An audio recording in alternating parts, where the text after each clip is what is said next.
El autoconocimiento es la clave para lograr el bienestar y la autorrealización. Carl Rogers. Quien les habla es Edison Gallegos, estudiante de primer semestre de la carrera de Derecho de la Universidad Técnica Particular de Loja. El día de hoy les voy a hablar sobre la historia del humanismo, el origen de las universidades y las diferentes características de la Universidad Católica. Para abordar esta temática, lo vamos a dividir en 3 secciones. Entonces, primero hablaremos de la historia del término humanismo a través de los tiempos. Para Vélez 2020, el humanismo clásico nace en el Renacimiento en el siglo XIV y siglo XVI. Asimismo, relata que el término humanismo se refiere a los movimientos culturales que dieron el origen al Renacimiento europeo, que dicta el humanismo con modelo espiritual, cultural, psicológico y intelectual. Este modelo espiritual debería inquietar a toda persona preocupada por su perfeccionamiento y a su vez hacia su sociedad. Esto nos quiere decir que toda persona debería tener empatía por el prójimo y la sociedad que nos rodea. Los humanistas se podrían decir que eran intelectuales y empezaron a resucitar obras filosóficas, históricas o literarias de la antigüedad greco-romana. De acuerdo a las acciones, se fueron creando nuevas escuelas en las que se desenterraban bases de enseñanza medieval y se reemplazaban por el estudio de los idiomas y las letras clásicas. En el siglo XIX, el mayor desarrollo de la técnica y la ciencia disputó a las humanidades su capacidad de formar íntegramente al hombre. Se fueron fundando institutos de la segunda enseñanza que en el griego y el latín se reemplazaba por asignaturas científicas. La educación nueva del siglo XX introdujo el concepto del humanismo moderno, que son las manifestaciones de la vida en su totalidad y en todas sus facetas que puede formar al ser humano. Como segundo punto, hablaremos ¿cuándo y cómo nacen las universidades? Entonces, según Barrientos 2014, las universidades nacen en la Edad Media del siglo XII, a través del conflicto que se da entre Iglesia y Estado. Estas situaciones conflictivas dieron lugar a una nueva modalidad de abordar los estudios. Las primeras universidades propiamente dichas surgieron a finales del siglo XII, de las libres asociaciones de maestros y discípulos. En el año 533, en la obra jurídica publicada por el emperador Justiniano, aparece la palabra universitas, significando agrupación, corporación, gremio, comunidad, colegio o sociedad. Posteriormente se denomina universitas magisterium scholarium a los primeros en lograr un orden educativo curricular. Como último punto, daremos referencia a cuáles son los retos del humanismo en las universidades.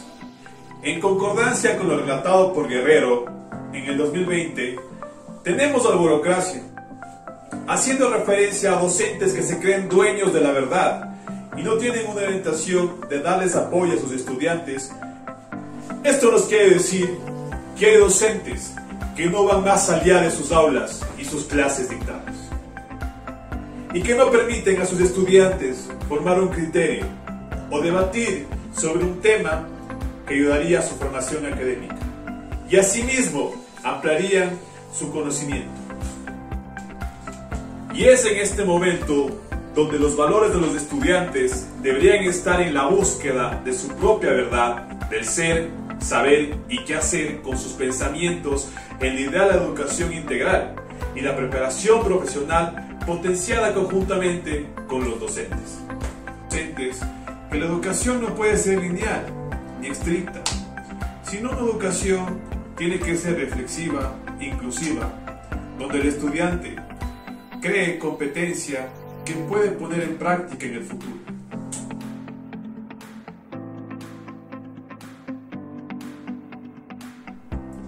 Ahora abordaremos las características de la Universidad Católica según la Constitución Apostólica, ex corde eclesial del Santo Padre Juan Pablo II.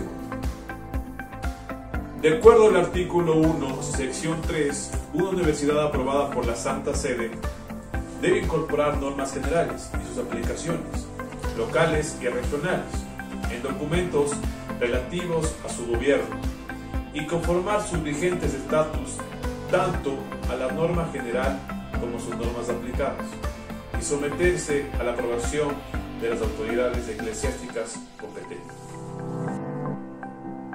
Siguiendo con el artículo 2, la naturaleza de una universidad católica en la sección 1, una universidad católica, como toda universidad, es una comunidad de estudiantes que representan varias ramas del saber humano, dedicándose a la investigación, a la enseñanza y a varias formas de servicios correspondientes con su misión cultural. De acuerdo al artículo 2, sección 2, una universidad católica inspira y realiza su investigación, la enseñanza y todas las demás actividades según los ideales, principios y actitudes católicos. Ella está vinculada a la Iglesia o por el trámite de un formal vínculo constitutivo o estatutario o virtud de un compromiso institucional asumido por sus responsables. De acuerdo al artículo 2, sección 3, toda universidad católica debe manifestar su propia identidad católica o con una declaración de su misión o con otro documento público apropiado, a menos que sea autorizado diversamente por la autoridad eclesiástica competente. De acuerdo al artículo 6, sección 2, debería nombrarse un número suficiente de personas calificadas para proveer una acción pastoral específica en favor a la comunidad universitaria, que sea desarrollada en armonía y colaboración con la pastoral de la iglesia particular y bajo la guía de aprobación del obispo diocesano. De acuerdo al artículo 7, colaboración sección 2, las universidades católicas, cuando sea posible y de acuerdo con los principios de la doctrina católica, colaboren en programas de los gobiernos y en los proyectos de organizaciones nacionales e internacionales en favor de la justicia y del desarrollo y del progreso. En conclusión, podemos decir que las universidades católicas y con su doctrina han aportado mucho al país, no solo en educación, progreso o en dar o brindar al país unos profesionales calificados con valores y éticas, por lo cual debemos tener en cuenta que las universidades católicas son un gran referente para el progreso de nuestro país. Muchas gracias, una buena noche.